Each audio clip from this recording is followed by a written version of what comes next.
Hey YouTube, Jackie here. How's everybody doing tonight? Just wanted to get on here real quick and give an update.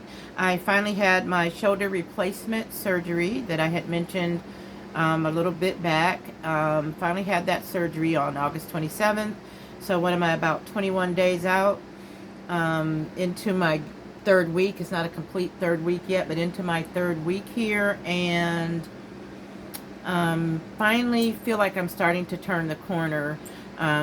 This was a very, I repeat, very freaking painful surgery. I've had a few major surgeries, and this has been the worst, pain-wise. I really wasn't tolerating it very well either. I'm the type of person in the past with the other surgeries, I'll get around to pain meds, maybe a second, don't even use all of that.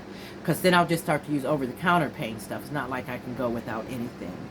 But with this surgery, I kept that schedule because they tell you to stay ahead of your pain. I stayed ahead of my pain.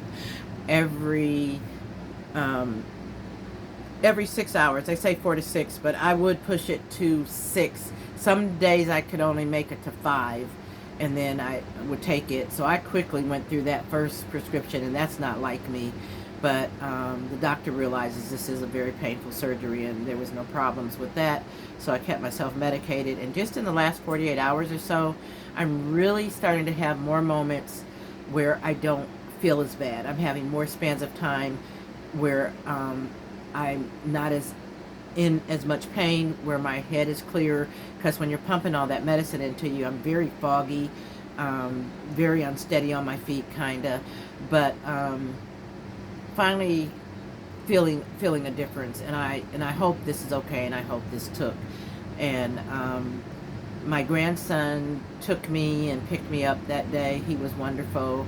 Got me a delicious steak dinner for that evening because I had to do a liquid fast the day before the surgery, so I was starving by the time I really came out of anesthesia and woke up all the way and all of that.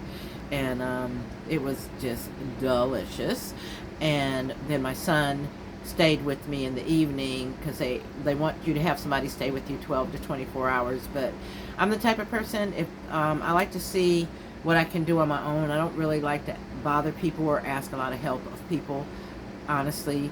So I wanted to make sure I was steady on my feet, that I wasn't fumbling, stumbling, thinking, out of my head or anything. And once I figured that out, I just said, yes, my son stayed with me most of the evening so that he could help with my dogs, take my dogs out, help me feed them. And then he did come back the second day. He was planning to spend the night, but I told him, no, you're going home. You don't have to stay the night. And because once I saw that I could move around, but by the same token, it's funny, like I said, I'm not spoiled that way anymore. I might have been spoiled as a child, but I'm not spoiled as an adult. But might have been kind of nice to have somebody pamper and spoil me. But honestly, most people that could have been here, I would have had to direct them along the way as to do this, do that. And I do like to see how much I can do and how much I can get around. But this one was pretty darn rough, I will tell you. I'll let you see the scar. The doctor, when he poked his head in before the surgery, I told him, I said, cut me pretty, doc, make me a pretty cut. So there's my wicked scar right there. It's very puffy. And it's funny, my arm feels very stiff. It doesn't feel like it really belongs to me, my shoulder. And these little holes are from the rotator cuff repair. There was like 5 or 6 portholes that go to the back here that they go through to repair a rotator cuff. But now I've got this, and it's funny, I had said to myself I was going to cover those with a tattoo. Glad I didn't, because it didn't work. So now what I'll do is wait until we know that this surgery is clear and good, and I will eventually, even if it's months down the line, obviously, I'll get some type of tattoo to cover that up. I'll draw up my own, because I do have a very artistic side. I am an artist. I have a tattoo another place on my body, and I remember when I took in the drawing that I drew out to the artist, they were like very impressed. They're like, oh wow, that's neat.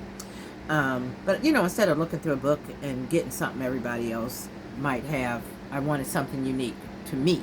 So that's what I'll do with this when I get the okay. Now what I also will start doing is, I didn't want to do anything to this until the doctor saw me on this post-op visit, but last surgery I discovered scar tape and scar gel, which I did use on the rotator cuff scars, which helped them flatten greatly. So I will begin to use the scar tape and stuff to see if I can get that flattened out some, and then once I get the okay, and it's okay to do so, I will cover it up with some type of tattoo. And I also want to say thank you to all my prayer warriors, my friends and family that sent out prayers for me. I totally believe in that. I never in my life want to go through anything, a surgery or anything, without prayer, because prayer does work. Prayer is very healing, you know, and I do, you know, thank the Lord that everything went as well as it did. Thank you for my grandson, my son, my family, my friends that have checked in on me. I really appreciate it so much. And my puppies, they're my babies. They have really got me through this without their love and licks and kisses and snuggles. But at any rate, thank you guys. And I do have physical therapy on Thursday. I'm going to get an assessment so they can see how much I can do and be put through and go through and all of that. I'll let you know how that goes. But thanks for listening to me.